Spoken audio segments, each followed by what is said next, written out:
ఓటుకు note case ఏదైతే ఉందో అది భయంకరమైన కేసు. రెడ్ హ్యాండెడ్గా ఆయన పట్టుబడ్డ కేసు. ఆయన తప్పించుకోలేడు కూడా, ఎవరు తప్పించలేరు. కాబట్టి అది మన కింది మీద అయితే ఈయననే బీజేపీకి జంపు కొడతాడు కేసులు తప్పించుకోవడానికి పెద్ద ప్రచారం ఉంది.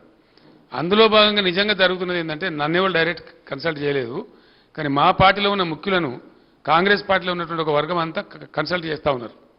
కన్సల్ట్ చేయడంగా స్పష్టంగా చెప్తున్నారు సంఖ్యతో సహా. అన్న మేము 26 నుంచి 33 మంది ఎమ్మెల్యేలు రెడీగా ఉన్నాము, మేము కలుస్తాము, ఇద్దరం కలిసి గవర్నమెంట్ ఫామ్ చేద్దామని చెప్తున్నారు. మరి రేవంత్ రెడ్డి తదాస్తు దేవతలు ఉంటారు పైన, మరి అటు నుంచి ఇటు వస్తారో ఇటు నుంచి అటు పోతారో చూద్దాం ఏం జరగబోద్దు.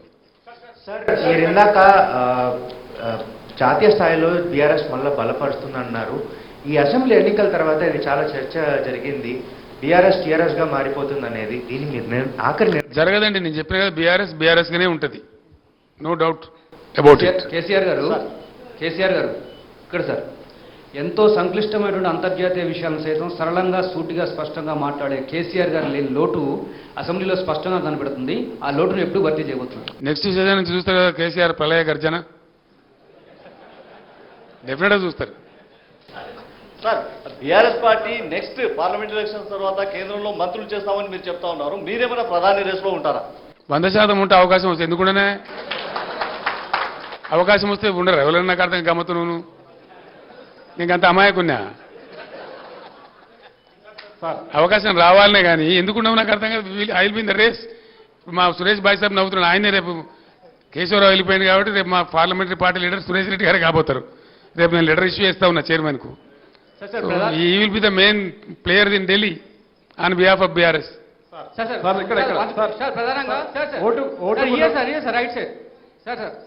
మళ్ళీ వాడేమైనా నా మీద నిశ్చయం పెట్టగలడా? టైం ఎంత అయింది? కేసీఆర్ సార్ ప్రధానంగా బీఆర్ఎస్ పార్టీ నుంచి వీడి వెళ్తున్నటువంటి నేతలు ఎవరైతున్నారో పార్టీ పైన ఆరోపణలు చేస్తూ పోతున్నారు. పార్టీలో చాలా మంది షిండేలు ఉన్నారనే మాటను మాట్లాడినారు. ఒక క్వశ్చన్. నెక్స్ట్ ఇంకో క్వశ్చన్ సార్, అసెంబ్లీ ఫలితాలు చూసుకుంటే ఇందాక మీరు కొన్ని ప్రిడిక్షన్స్ చెప్పారు, బీజేపీకి ఎన్ని వస్తాయి, కాంగ్రెస్కి ఎన్ని వస్తాయని చెప్పి. పెద్దపల్లి పార్లమెంట్కి సంబంధించి ఆల్రెడీ అసెంబ్లీలో అన్ని స్వీప్ చేసేసింది. థర్డ్ ప్లేస్లో ఏ రకంగా ఉంటుందని చెప్పి ప్రిడిక్షన్ చెప్తున్నారు.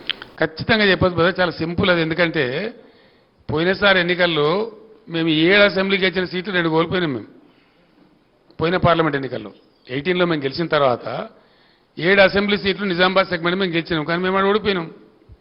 అట్లా 6 సీట్లు గెలిచిన దానికి కూడా ఓడిపోయినాం. తారుమారు అయిపోతే అట్లా ఉండదు. ప్రజలు అభిప్రాయం అనేది మారుతుంది డెఫినెట్గా. ఈరోజు నేను ఇందాక చెప్పిన కారణాలన్నీ ఒక ఎత్తు. రెండవది మాదిగ సామాజిక వర్గానికి మాకు టికెట్ ఇవ్వలేదని చెప్పి వాళ్ళు చాలా ఆగ్రహంగా ఉన్నారు, చాలా ఆగ్రహంగా. పెద్దపల్లిలో వాళ్ళే ఇలా పంతం బట్టి ఓడించి చూపెడతామని చెప్పి పట్టుదలగా ఉన్నారు. ఆ ఫలితం ఆ పార్టీ అనుభవించక తప్పదు.